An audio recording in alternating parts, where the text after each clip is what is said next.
Hey guys, Anthony Medico, SVG. I'm sitting here with Paul Olsen with the company Broker Group. Denver, Colorado. Denver, Colorado. Yep. So Paul, tell a little bit, for the guys watching this right now, how long have you been selling businesses in the roofing and the roofing construction side? Exactly half my life. Selling construction and blue collar businesses in Denver, Colorado. I think you look a little older selling businesses. I've sold over 300 businesses in a quarter of a century. If I've learned anything, I hear the same thing for the last 25 years. Sellers say the same thing, whether it's a $1 million, $5 million, or $50 million roofing company. They say the same three things. I want three things. I want as much money as I can possibly get. I want the biggest sales price. The second thing is it's not just about the money. Most sellers would say that I want a seller that's going to carry my legacy, is going to grow the business, treat my people good. I'm looking for a good person. The third thing is confidentiality. When you're selling homes, you don't care if the world knows you're selling your home. When you're selling your business, confidentiality is paramount.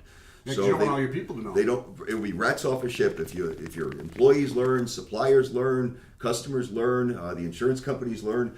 If that be the case, you can see my smirk. You come in with a pizza delivery outfit? No, or? This is my hook. I'm the only broker in the United States, and I'm very quick to brag about this, that uses video in an effort to present the business. So, for instance, instead of me bringing 30 or 40 buyers, potential buyers, looky-loos, tire kickers, time wasters. A lot of these guys are just dreamers. So instead of you telling your story 40 times, which after 5 or 10, you're burned out, and plus all your employees have learned about it, we create one video, one jig. I take that and I send that on a private and confidential basis to a variety of buyers that I would know. Now you have a confidential, massive list, which is kind of unique. You and I talked about 10,000 highly qualified buyers that are interested in the blue collar in buying businesses, construction. Buying businesses that make good money. Now, how did you get that list?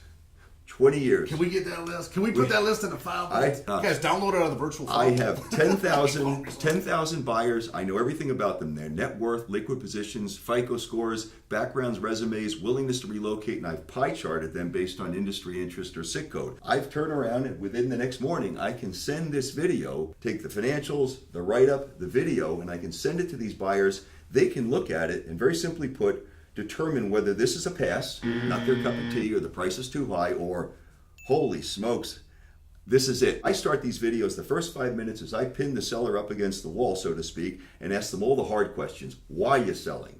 Why doesn't it go to your kid? Tell me right now, lawsuits, legal battles, OSHA violations, drama, mod rate hits, tell me anything. And the answer is, the seller would share exactly on film, exactly what they have. Maybe they have one injury 7 years ago and that's it. No OSHA violations, no nothing. So the business is clean. So now the buyer becomes increasingly interested and confident that this is really a road that I want to walk down further, thus watching the rest of the video. The IBBA, the International Business Broker Association, our trade industry association, has long known that the average business takes 1 year to sell on average. So homes take 4 months. Businesses historically take 12 months to sell.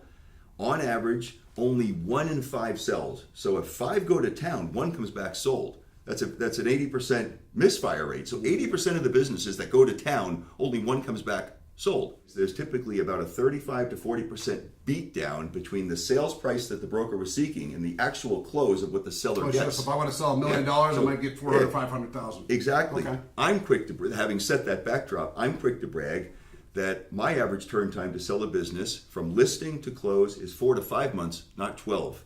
Nice. Most importantly, though, if I get 20 listings, I sell 19. Nothing sits on my shelf. So if I take a listing, you shake my hand, and we agree on a price and a term, that's about a 95% chance. But you're probably picky about your listings. So you're not wasting your time. You're probably picky about your listings, and you give them a realistic idea what they're going to sell for. I got the buyers. My package is very, very unique. If I go to town for a sales price of $5 million, I'm quick to brag that because I've got a competitive bidding war going on among all the listings that I'm presenting to the market, that I'm able to pit one buyer against another and raise the price, change the deal. So Well, you got the list, man. What are the basic things an average roofing contractor in business 15, 20 years watch this right now? What does he got to prepare up financially wise and get ready for? It's not cleanup. It's kind of funny. Everybody uses QuickBooks or something like that. So they do their income statements and their balance sheet at the end of the fiscal year or the end of the calendar year, and that's really it. What really matters is that if you're planning on selling your business in the next 2 to 3 years, is that you put your nose to the grindstone and you step on the gas and you drive it forward. How are you doing now? So gross sales, gross profit, net income, make sure you're growing in those 3 years. You correct? Step on that gas, which means you sound the alarm, you get your canvassers, you charge off into the future. You got your salesman. Everybody has to rock and roll, guns blazing, so that there's a quick ascension. That more than anything will get you a higher value. So by the way, a lot of you guys watching this right now, a lot of these guys that you're going to meet at Win the Storm, many of them have been growing exponentially because the last 3 years we have an exponential storm market, especially this last year. $300 billion insured losses. What do you say to those guys if they're thinking about selling? Is it time to sell in the high point of that bell shape? 2018 could be an explosive year for a lot of entrepreneurs out there that might want to consolidate or sell. And so it's all about timing. So timing more than anything will drive the greatest value you can get. So if you came to me in the next 2-3 years and you want to sell and you've got an ascension like this, that's a good time. So one of the things, just to reiterate, one is obviously a growth rate that's moving up, not down or flat, right? But moving up, that's exciting.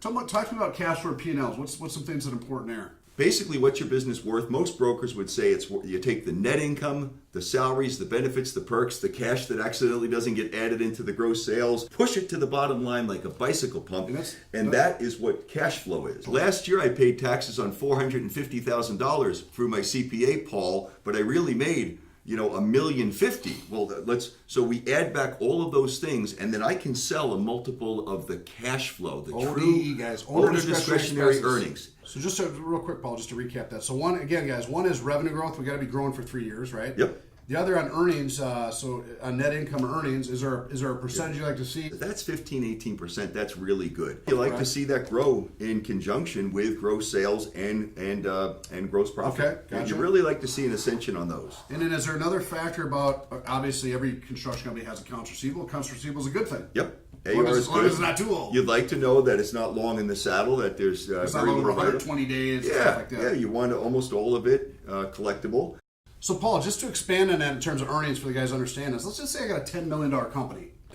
Okay, after my overhead, labor, materials, let's just say my net income, which some people call EBITDA, some people call net income, let's call it EBITDA, is $1 million after everything. That's what I'm paying taxes on. Okay.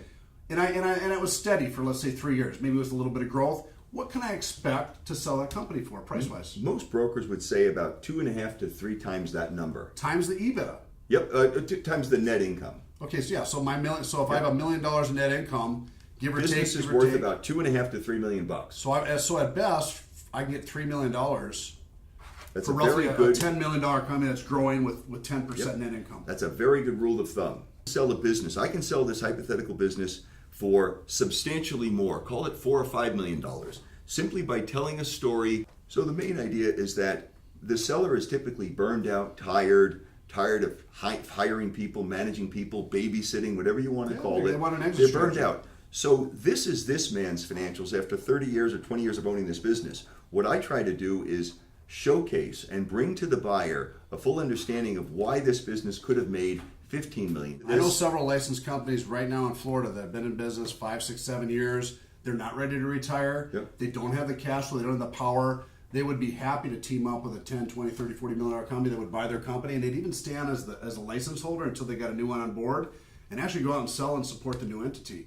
There's stuff like that going on every day. Because this seller has something that this buyer doesn't have. Absolutely. He has something Immediate that I access. want, and I have something that he wants. Immediate access to $100 billion opportunity. He has a door flap already open, and this person has tons of money, a fresh head of steam, lots of ideas, and he's already making $40 to $50 million in Denver. He knows how to do it. Yeah. This person's been stuck, 6 months to this get guy's here. been stuck in the mud for making $5 million a year for all these years. So they have what each other wants. Yeah. And so again, back Just to gotta that. connect the dots. A lot of guys watching us are in that situation right now. Right. So we're happy to guys. Paul's going to be at the Win the Storm. This is a great conversation. He's also got some information here in the file vault that you guys can get in touch with him. Yeah. We'll put his information up here behind us in the green screen. Some of you guys get in touch with him right away.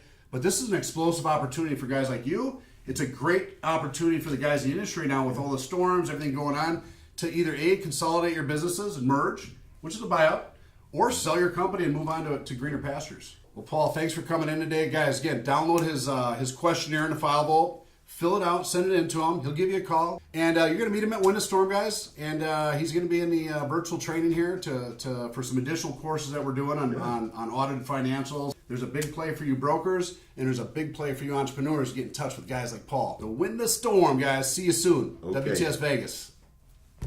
Yeah, baby. See you guys at Win the Storm. Turn down for what?